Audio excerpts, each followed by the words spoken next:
Before we do our hug today, I want to talk a little bit about the idea of your responsibility on this planet and how you can make a difference and be a good person.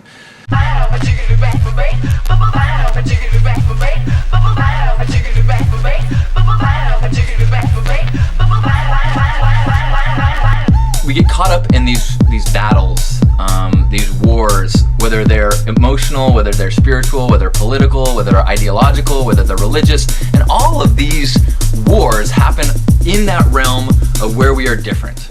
And as we talk a lot about here, people overlap massively more than they don't. You know, in the Zen diagram, as we say, of all people, most of it is overlap. Most of us love our kids, most of us pick up things with our hands, most of us are afraid of the same things, we fear, you know, we love the same things. The differences are small, but it's what we use to differentiate ourselves. And that can be important, and it also can be our downfall. So, I'm going to paraphrase because I'm not a biblical scholar, but Jesus said something about, like, there will always be wars and there will always be evil men. And I think that that's a good thing to remember when we get all worked up in politics. I think that you should pay attention only as much as you have to. But I also don't think that you should get so worked up into it that it causes you to be unhappy and it causes you to be angry. Because even if you're fighting for good from an angry place, you're a vessel of anger. You're spreading anger. It does no good. A just cause is not helped if you come at it from anger or from guilt. If you're giving money out of guilt, that action is tainted with guilt. So, what I am suggesting, the most profound way that you can impact the world is by changing your mind. I ran into a Hare Krishna at Earth Day a while ago, and there's all these Christians saying, holding signs and yelling, people are yelling this and yelling this. And this gentleman was very happy and calm, and he said, the only way to change reality and change the world is by changing your heart. Come from a place of goodness, and then the world will change from you. And the fact that he was in, peach-colored robes and not pink, that rubbed me the wrong way. But other than that, he had a really solid point, I think. And I think that that's what gets lost in this feeling of needing a cause, I want to change the world, I want to do something good. A lot of people even feel like, what's my purpose? What's my purpose? How do I, it's so much easier than you might think. If you can practice loving yourself, being selfish in that sense of taking care of yourself, so that then all of your actions can come from a place of loving and peace and joy, then as you go to the post office and get your mail, you are making the world a better place. As you go and order food, you are making the world a better place. As you do everything, you are a force of goodness, because that intention is infused in all that you do. And the ripples of that simple actions coming from a deep sense of love are far more important than massive actions coming from a place of anger or frustration or guilt. We got to go from me to we, and once we've got we, it starts to impact. And even what the great thing is that it impacts people, even those that don't consent to it. You might not see it right away, but the person who cuts you off and then you act kindly to them, even though they don't all of a sudden go, bring, oh yes, now I want to ride a rainbow, but you have infused a little bit of positivity into their world. And if that happens enough times, people's perspective, their direction in their world starts to shift. And when I talk about direction in the world, I like to visualize this flow to the universe, the Tao. Tao translates to the way. There is a flow to the universe, and that is defined by love, truth, a connection to all things.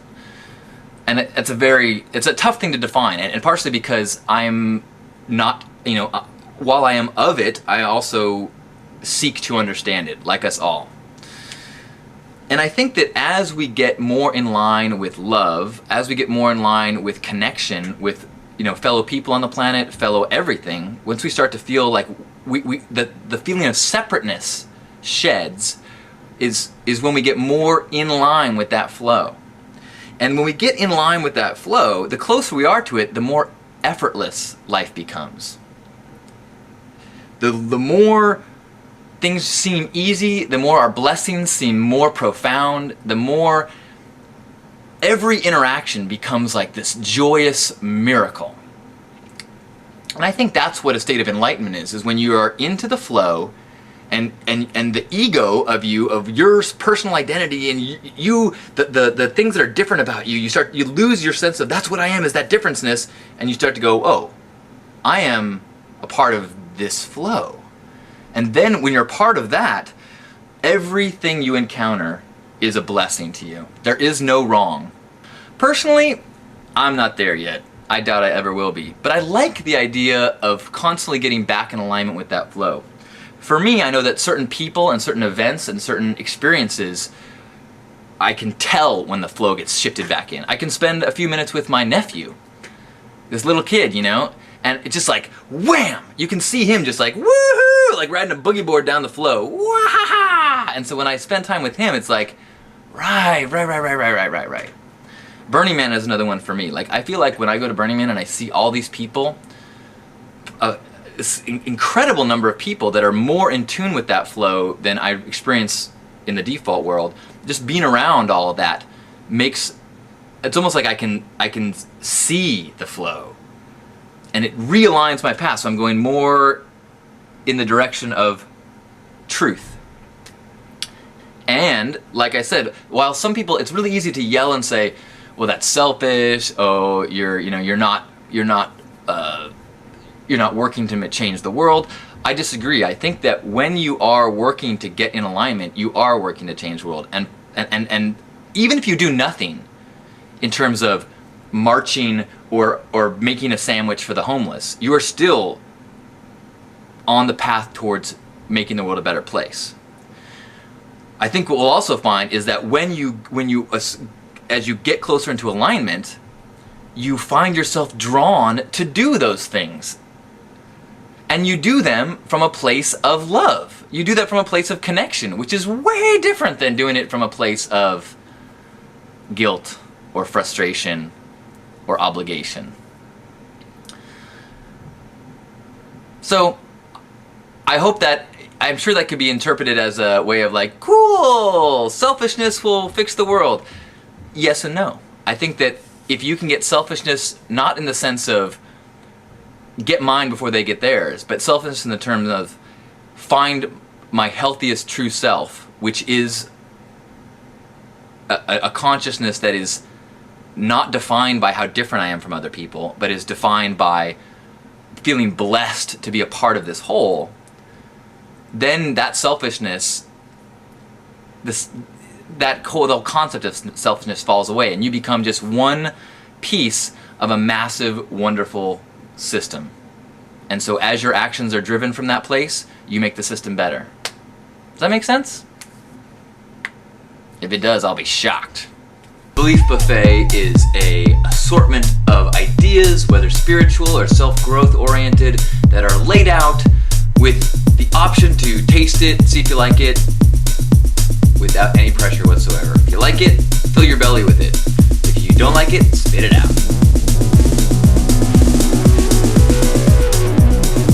You only live once. Enjoy the color.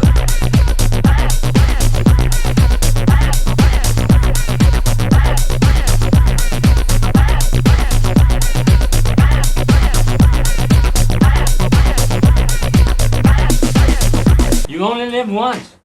Enjoy the color.